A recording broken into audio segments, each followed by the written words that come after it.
the homeowner knows your license, they have some type of credibility to them in their mindset looking towards you. Being licensed allows me to work the hay to find the needle. Okay. I get to help all of these homeowners that are looking to buy, sell, rent, or invest at some point in time, now or in the future. I can build a relationship with them, and those investing deals will come up. It just happened because a lot of people that get into real estate investing, I can tell you too, you can go sell a $300,000 house, $350,000 house, and make a 10K commission. Just do this and do less work, less expense than trying to do a $1,000 wholesale deal. Anybody that's getting into real estate investing, I encourage you to get licensed. It equips you to make money, ability for access to get into communities like ours, and it just opens up the world for you and how you can help and serve people.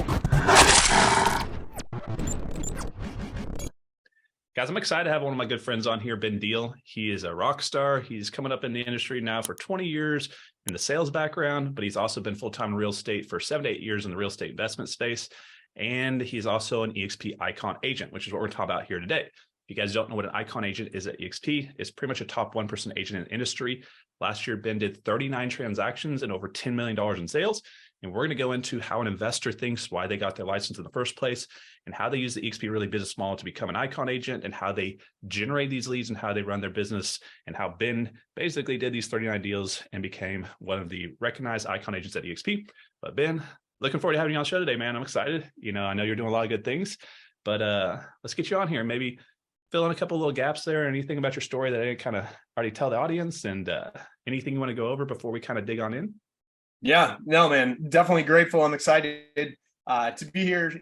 Hopefully provide some value to you and anybody that's going to be listening to this. So my name is Ben Deal. I'm down here in Houston, Texas. Just like Connor said, my background has been in sales, business development for the last 20 years, from Fortune 500 to startups, every industry from, supply chain logistics to HR to energy, which was my last corporate job that brought me to Houston. And I've done everything in between. Always succeeded at sales, always found myself into the top producer and wherever it was. Ended up getting into real estate investing when I moved to Houston. Like I said, my last corporate job, took a rich dad, poor dad class at an airport hotel ballroom. And that started my real estate journey.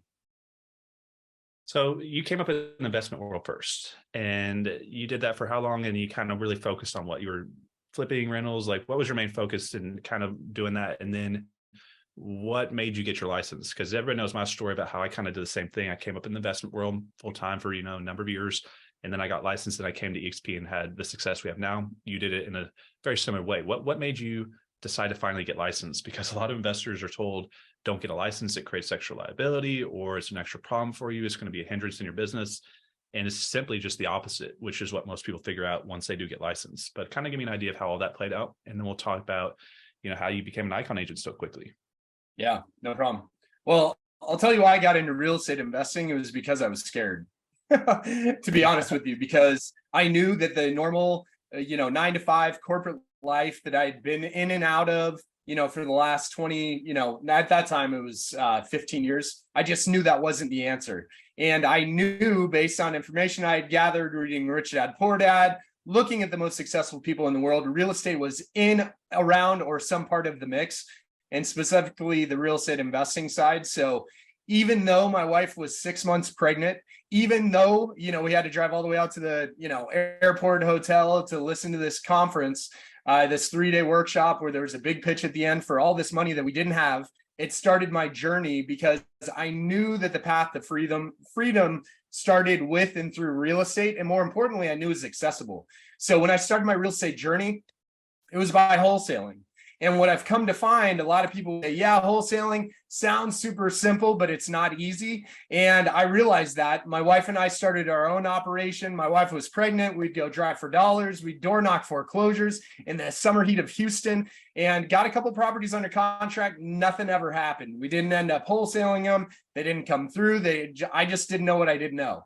So that's where it started. And one of the things that they always tell you when you get into real estate investing is go out into the community, go to the local real estate investing groups, go out to the networking groups. I'm a sales guy. I love meeting with people. So I went out into the community, started building relationships, started getting a feel for, who's who, who's doing what. And when I realized I didn't want to build this entire machine that is wholesaling, which is really just marketing, I realized my skills and talents were in sales, getting a deal. And I realized there are wholesaling companies that I could plug into where I didn't have to build the machine. I didn't have to do all the marketing. I didn't have to do all the analytical stuff, spend the money to do all that.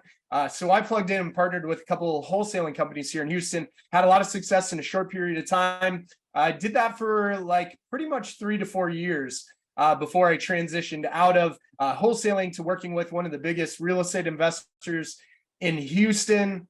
Guy, super successful, has a 150 property rental portfolio, a home investors, home buying business. He's got a hard money company. I became his sole agent to go through that process to help him acquire properties and to help him sell his flips and all that. So got a lot of experience working with him. And the reason why I got licensed is because before I started working with this guy, there was a investor group that was like, hey, we'd love to have you be our buyer representative for our group of passive investors. We'll pay for you to get licensed. So I was like, great, I'll get licensed. Little did I know that was one of the most important decisions that I've made in my real estate career. One of the things that you and I did similarly is that we kind of got ourselves a little bit of headache in the beginning of our businesses, and then we started going to the local networking events. And this is where actually our relationship started, because that's where I met Brant Phillips, who's now here at eXp, almost 400 agents, Chris Bounds. That's how I met Chris.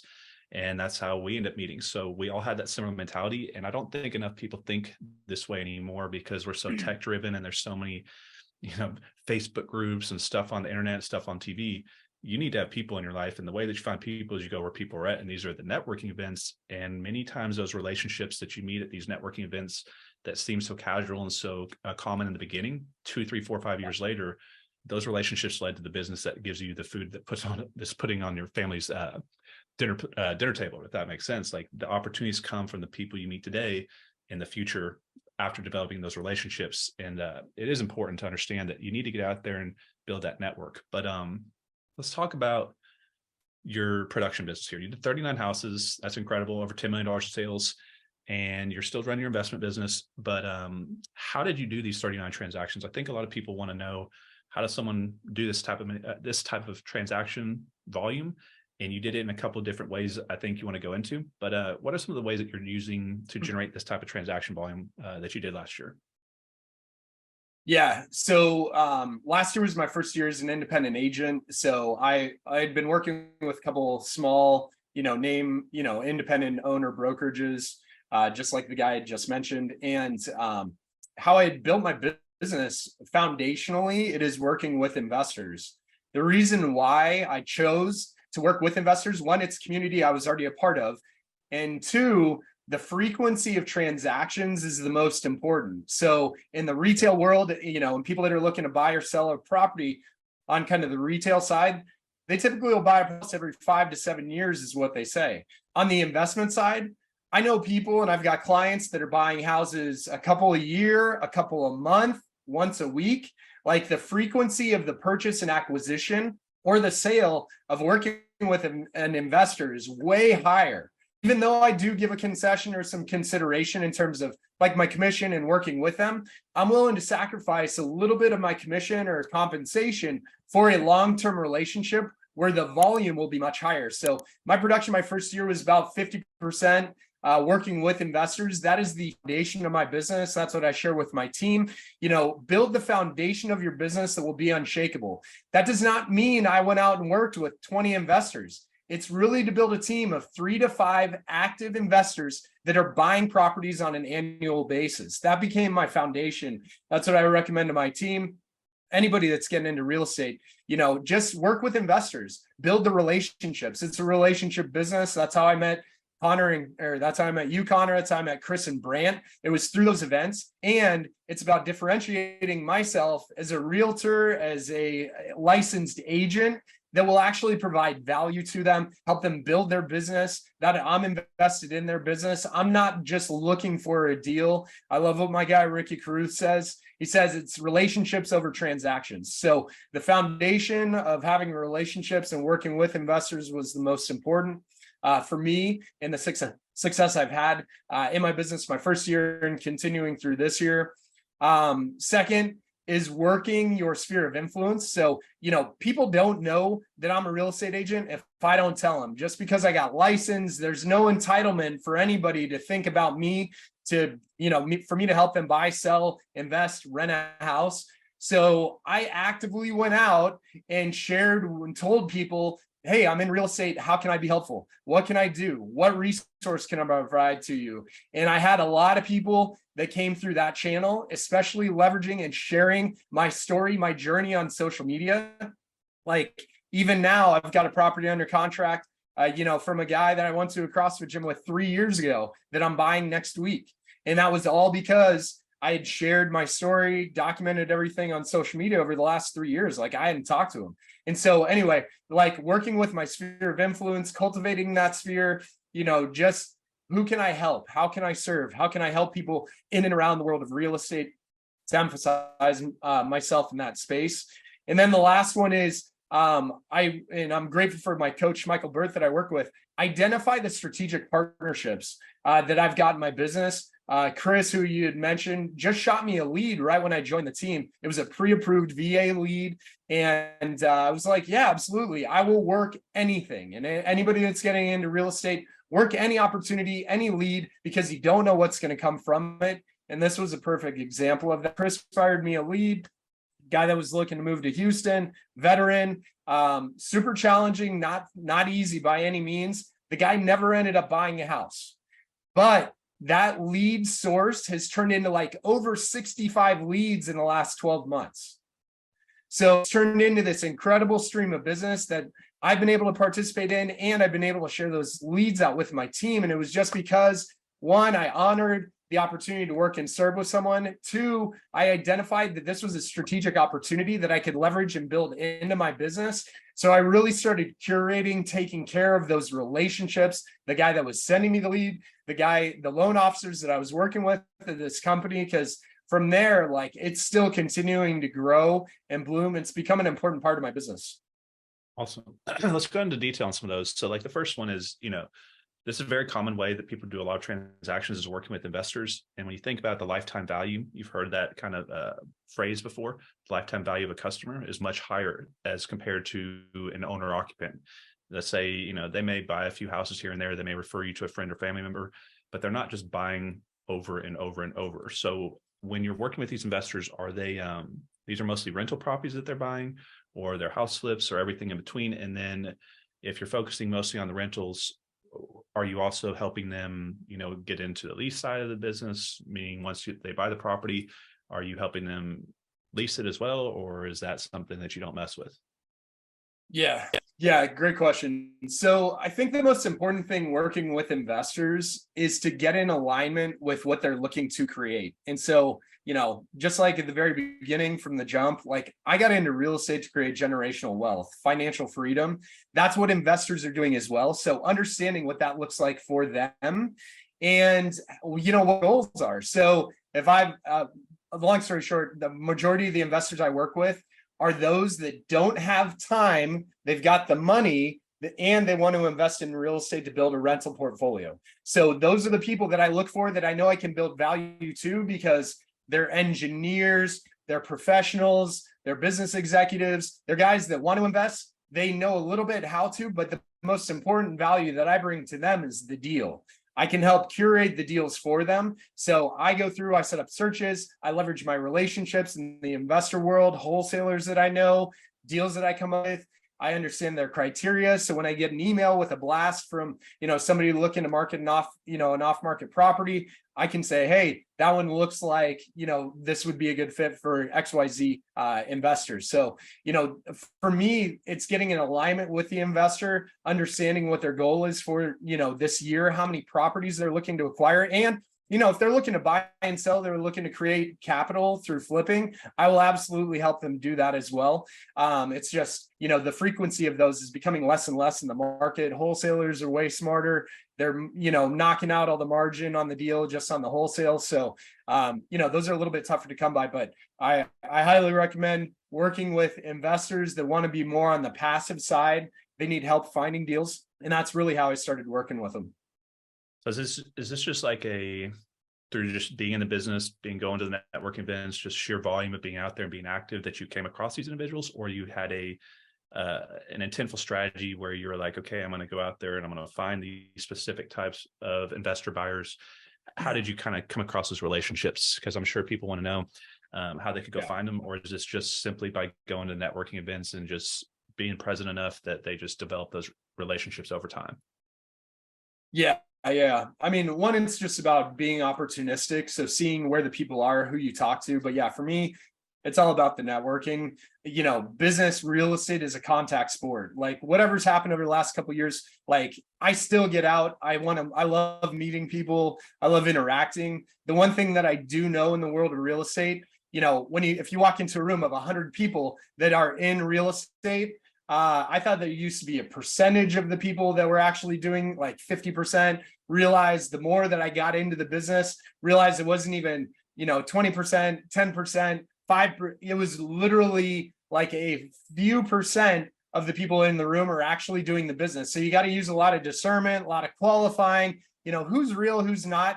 And then more importantly, you get to go choose. And I get to choose who I get to work with. That's the beauty of real estate. So it's a mutually beneficial thing. So, in those rooms, there's really what I found to be a handful of people that are actually doing the business and that are in alignment with how I want to do my business, how they're doing the business, that we can work together. And that's honestly the reason why I'm working with Chris and Brant and yourself, is because, in Houston, they are the guys that I know, like, trust, have got the reputation, have got the track record, they've executed, they've created wealth in real estate, and they're just guys that I want to work with and learn from. So long story short, it's networking events, it's working through sifting and sorting, finding those. Literally all you need is 3 to 5 investors to work with that can literally build the foundation for your business.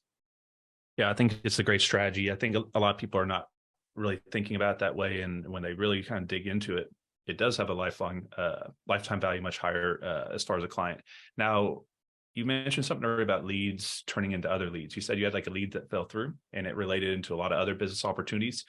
Maybe you want to go into kind of that kind of process, how that works, because I think a lot of times people in business take what they would consider like that first one not going through as a loss, or it didn't work out, and then it's a negative beatdown and it's emotionally pulling them down and it's hurting their self-esteem. But there's always a win in every loss, and something we can learn, or something that can turn into something else if we focus and we're not just talking ourselves out of the future that we have. But if we look for what we learned from this, or we looked from what we can learn from this to avoid the mistake in the future, or how this can translate to other leads, we can build big businesses around our mistakes or what we consider our failures. How did that transition into those other business deals for you? You said it led to other leads, just so you can kind of help people see a path from what we can be normally not such a great thing to happen, but it actually turned into very beneficial business growth for you. Yeah. So the biggest takeaway from this whole experience is, like, honestly, it's about obedience and honoring the opportunities that I've got to serve, people that are looking for help. So regardless what shape, form, manner, whatever my thought or my plan is for what I want to do or who I want to work with, I work with whoever God's putting in front of me. And I'm obedient to that. And I just honor that process. And the two that I'll share with you, one, this mortgage lead, this pre-approved lead that came through, I literally had that guy under contract like 6 times. But I was invested in getting this guy into a home. Thankfully he's in a good place, and he's not even living in Houston. And because I honored that opportunity and I did the work through that process, it's expanded out into this giant relationship where it's become super important part of my business and everything else. For my team, deal flow, like, it's not, I don't have to, I'm not paying for it. I get leads that come through almost every day or every other day. And so, it's just like, I couldn't imagine that's what would have come from, that initial lead. Like, I could have easily, disregarded it. I could have been like, man, this guy's kind of a mess. There's too much going on. It's too hard, but I didn't give up, and I followed it through and executed on that. Obedience, honoring the opportunity. You never know. In another couple that I'll share with you, one, this house that I live in, was an exact result of honoring and being obedient to the opportunity that presented itself. So this house I bought directly from the homeowner when I was working with one of those wholesaling companies. And the timing and situation and everything around the opportunity to meet this guy was super inconvenient.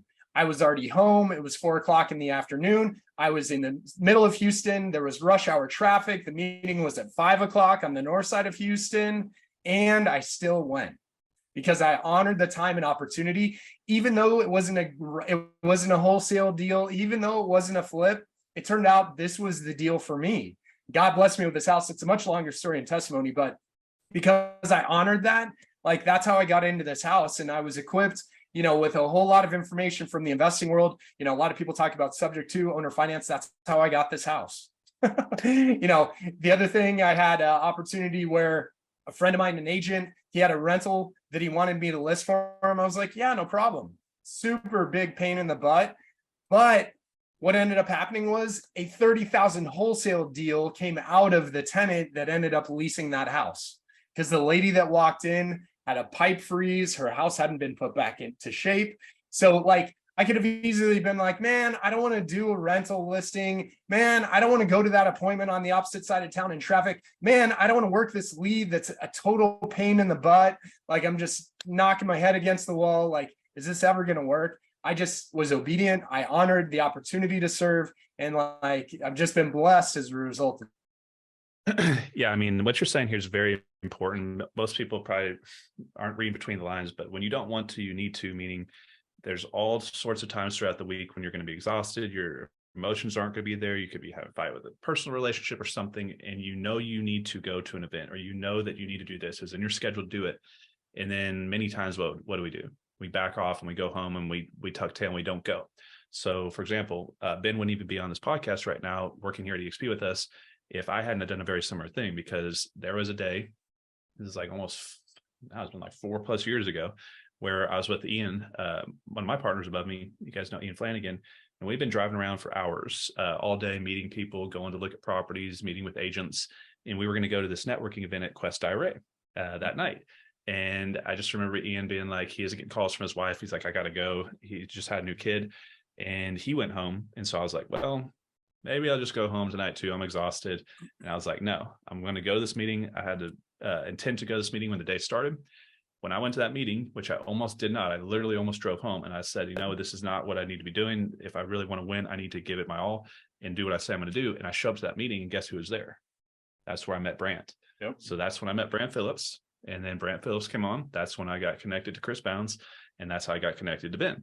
And so you can see how one simple decision, if I had decided just to go home and be lazy that day, for one, Brant's here with almost 400 agents. So you can see how big a business change that would be for both Brant and I, because the relationship wouldn't have started. And then look at the trickle down effects. So one simple decision, 4 years ago that could have been just, hey, I'm going to go home tonight, turned into the trickle down effect. Now that compounding effect comes from, I believe, the intent that you give to the world. When you're out there doing things that you need to do, but you don't want to do, the world kind of opens up doors and people start to see this, and God, or however you want to look at it, starts to work behind the scenes. And this is when relationships are built and opportunities come up. So when you guys don't want to, that's when you need to. And it's those little times, or it's those little things that you do when nobody else will be doing it, that when you go do it, you reinforce your own belief system in yourself, saying, I know nobody else is crazy enough to keep doing this, or running 1,000,000 miles a day, or whatever it is you're chasing as far as a goal. Once you start doing this enough, you convince yourself you deserve it more than everybody else, because you're doing more than everybody else. And that's when success starts to really come. It's kind of like that deservedness moment. But very important what we're going over. Now, when it came to like eXp, how did all that, we talked to you once and you were just kind of like, no, it's probably not going to work out. How did you come across, the decision to make a move over to eXp? And now it looks like it was a really good one. As you become an icon agent, you have a team growing, you're doing lots of deals, things are opening up. So what was it that made you come around and make the decision to say yes this time? Yeah. Yeah, I'm super grateful. I mean, it's a decision that's been one of the most important that I've made in my business career in real estate in my life. And so, super grateful for that. It always comes down, real estate or anything, it comes down to time, situation, circumstance, and the opportunity. And all of those things just came into alignment. I would not have joined, I'll just say it this way. I joined eXp because of the people. So I joined because of Chris. I joined because of Brand. And, that was the reason. It was guys that I know, like, trust, they've got integrity. I'm in alignment with their values. I see the business, their reputation precedes them. They've executed, they've created results in the market. And more importantly, they've created the result that I want to create in my life, which is, financial freedom, creative wealth through real estate. And these guys are, in a position, opportunity where, I can learn from them through the vehicle that we have with eXp. And it's, for me, it's a built-in mastermind. Like, just by hanging my license with eXp, I get access to Chris, to Brant, to you, Connor, to our team, like the intellectual capital, this like mastermind opportunity that we've got. And we're all invested in each other's success. You're invested in my success. That's why we're here. Chris, Brant. I mean, it's a team environment. And for me, that's the important part. Like, I played soccer my entire life and I love being on a team. I love contributing. I love serving. I love playing. I love winning. And, just to see what we're doing, I'm, super excited and grateful for that. So for me, it was all about the community.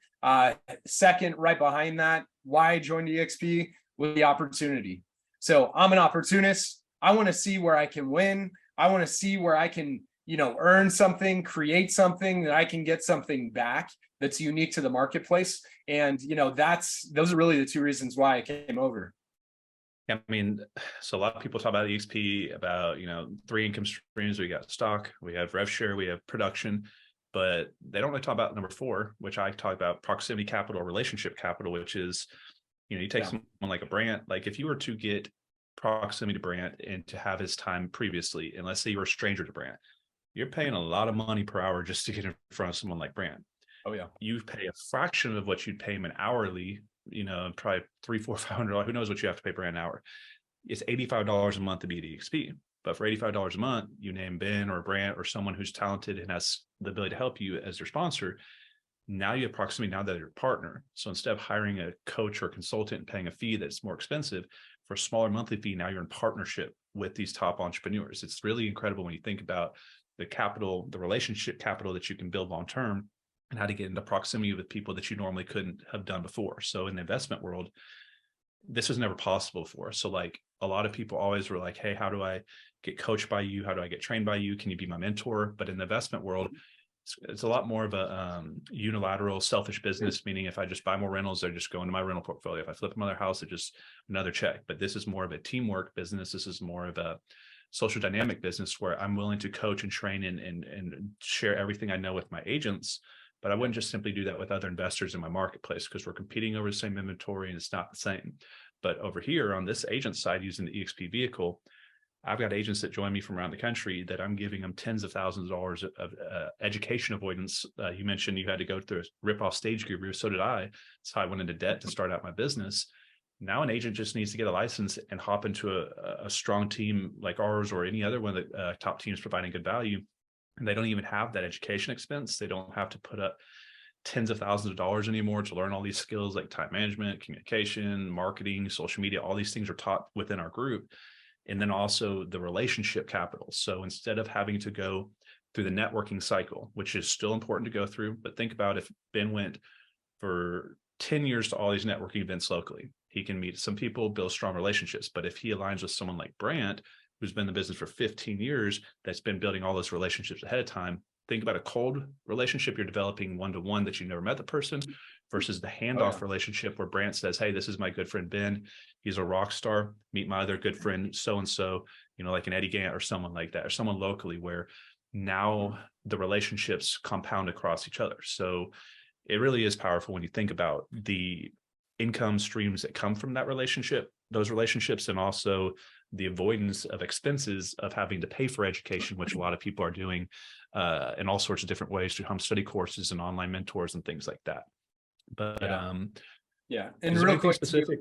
Yeah. So the importance of getting licensed. So just exactly what you talked about, this kind of built-in mastermind, the proximity, the capital, the relationships, just by getting your license. So anybody that I run into, they want to get into real estate investing, the first thing I tell them and I encourage them to do is go get licensed. There's a number of reasons for that. One, because of the value that we have in our team. Instead of going to pay $30,000, $40,000, $50,000 for one of these mastermind events, that there's no guarantee that any result will be created. Just with a very nominal investment to get yourself equipped, you can join our team and you can get into relationship, get access to all these resources that are way above just whatever a normal broker provides. Because like I said, it's about the people, the relationships, their experience and expertise. Two, the reason why I got licensed, honestly, two, was a hedge. So I was a wholesaler. I was in the investing side. The companies I was working with, I knew, because at any point in time, if you've tracked what's happening on the investing community, whether you look in Chicago, Oklahoma, if you saw the note that Trek put out last year, it is very simple and easy. A policy rule, a change, a requirement at title, change in a contract to require anybody, to potentially become a licensed agent to participate in a real estate transaction. Like, I just knew that exposure to a liability in my business that I had zero control of, that could literally come down at any given time and completely shut down, transform, change my business, impact the ability to create and provide for my family. So like getting licensed has been an absolute blessing, just because the peace of mind knowing that I'm protected. Because the one thing that I ask when people in the investing world, they're like, don't get licensed, you can't do this or that. I'm like, okay, well, I've sat with thousands of homeowners. I put over 100 properties under contract that we wholesale, we move to to investors. What are you doing in your business that is out of integrity or maybe borderline shady or illegal that you're not willing to do, to be accountable for? Like, right. Where do you have some operation in your business that is like behind the scenes you're trying to get over on someone? Because when I wholesaled, we were using the Trek contract. I was having the same conversation with people that I'm having now. Clarity, integrity, explaining the process. Here's the options. What's best for you? What's your next step? All of that. My conversations did not change because I got licensed. Yeah, I've got to disclose and say, hey, I'm a realtor and I'm here to be helpful. So where are you? What's the best solution? I'm equipped to help you in any direction. So people that are like, you can't do this or that, getting licensed, it's total BS. And the one analogy that I'll share, and then I'll stop talking, is like with real estate investing, most people think it's like super simple and easy, and it's not. You're looking to find a needle in the haystack. Like, you're trying to find 1 out of 1,000 homeowners that has got the time, situation, circumstance, urgency that they need my help to get out of that situation. Being licensed allows me to work the hay to find the needle. Okay, I get to help all of these homeowners that are looking to buy, sell, rent, or invest at some point in time, now or in the future. I can build a relationship with them, and those investing deals will come up. It just happened, and so that's why I've got a property I'm buying next week, because I work the hay.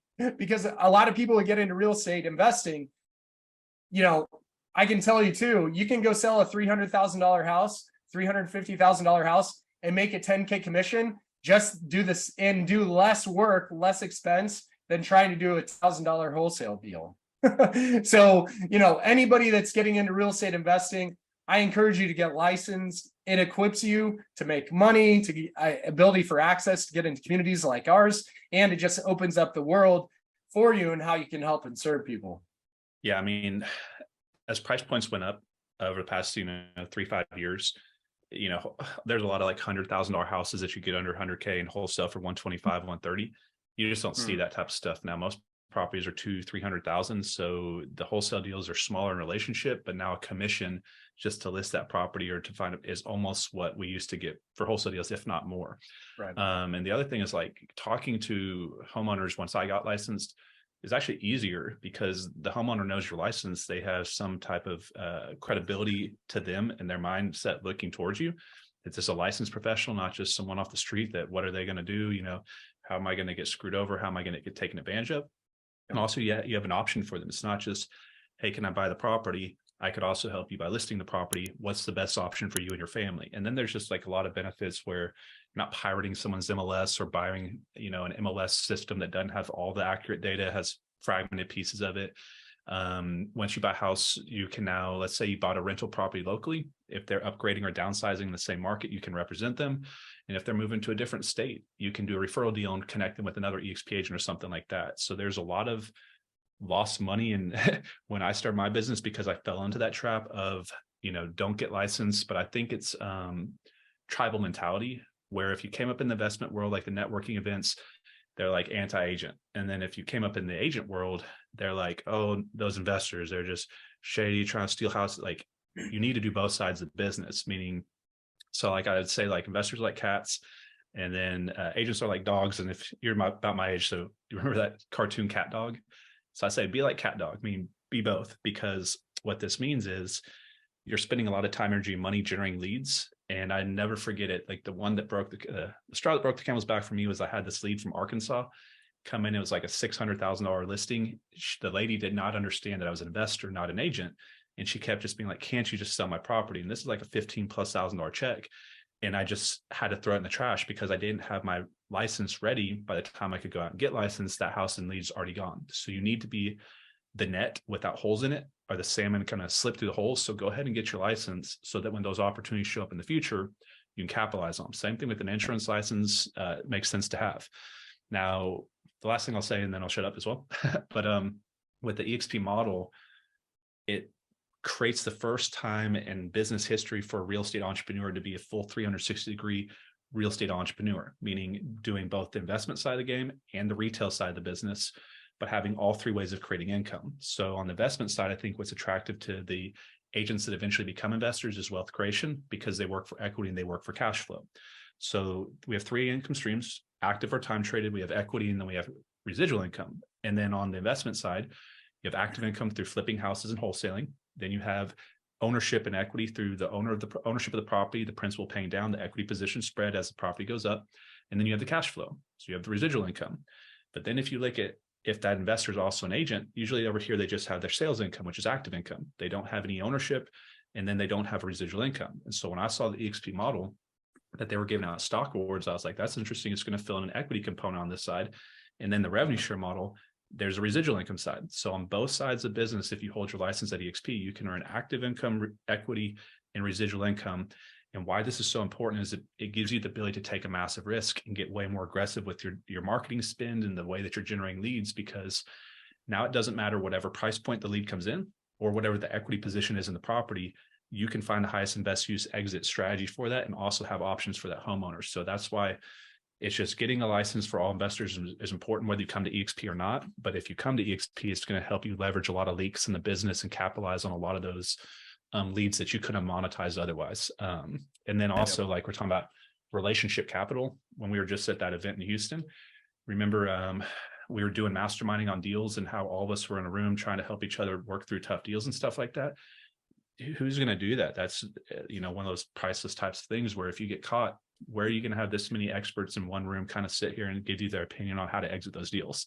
Yeah. So I know I said a lot right there, but it's important to understand all that. And while we're on the licensing side of things, but I'll go real quick too. So just in terms of the opportunity side, like I got licensed because it would increase my opportunity for active income, right? So work with the investors. I still do wholesale deals. I'm still buying investment properties. And I'm helping a lot of people. So just like you're saying, capturing the net, when just an investor, if you're sharing your story, people will be reaching out. Hey, can you help me buy or sell or invest? I'm able to help and work with those people that are seeing my story and I'm starting to establish myself in their mind as like the real estate go-to guy for them. But like I said, the opportunity with eXp, I was like, man, where else can I go and earn something back just based on the production that I know I'm going to do? So like I share this, I only bring this out like every once in a while if I'm talking at a real estate class, but this is the Icon Award. I did it in my first year. I'm super proud of it. I'm proud of it, not because it's like this cool like crystal thing. It's not something that goes on my bookcase. It's because of what it represents in reality. So a lot of my friends that are top producers at other brokerages, they'll get a certificate, they'll get a post on social media, they'll get a top award, producer thing, whatever. And I'll shoot them a message. I'm like, congrats, man. That's awesome. What did you get? Did you get money? Did you get stock? What'd you get? And then that's it. I got this piece of paper. I got this trophy. I'm like, I'm not about collecting trophies. This is equity. I'm now an owner of eXp. I've got equity. And they took my cap $16,000 in stock. That's what this is. And this is a wealth creation vehicle. So it's like, just by doing the work I was already doing, this was the opportunity and upside that I got. And I set a goal to hit icon, straight out. So that's what I wanted to do, just based off, my goals and the numbers and stuff like that. But it's like, where's the other opportunity? How can I leverage this? How can I leverage the work that I'm already doing to create more? So the equity side, and then opportunity to create passive income, through building a team. I mean, there was only upside, and nobody else in the marketplace could touch that.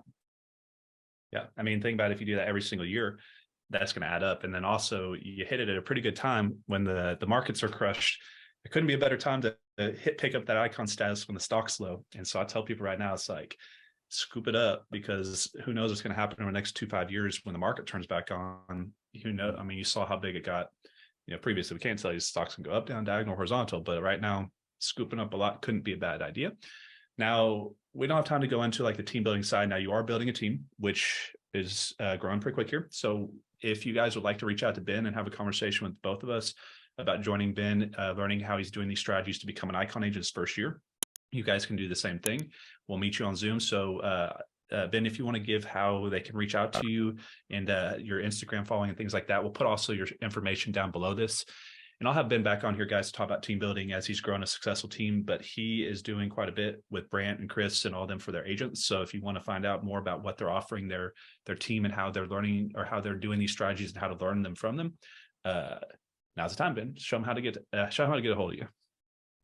Yeah. So the best place to go is to Instagram for me at Benjamin Deal. My website, benjamindeal.com, will be launching soon. So just hit me up on Instagram, send me a message there, comment on any of my posts, whatever you'd like. Be happy to reach out to you and see how I can be helpful. Awesome. Well, congrats, man. 39 is good. This year, let's see if you can get to 50. That's a good goal. 50 would be good. Target. Yep. But, yep. Yeah, that's a big even number. Very few people, once you get past like 24 to a month, it gets a lot more difficult. So once you start getting to 30, 40, 50 range, that's a lot of transactions. But 52 is one a week. And that's a big goal for a lot of people that start doing volume. But yeah, just grateful to be in partnership with you, man. And, excited for seeing you hit icon status and what you're going to do over the coming years. But other than that, guys, we're going to let Ben go back to doing more deals and getting out there in the marketplace and networking and building his own business, and maybe do some of the things he said today and have some of the same results that he had. And if you want to have that conversation with Ben about partnering with us in the Wolfpack, just reach out to him. Other than that, guys, you guys have a blessed day, and I'll see you on the next episode.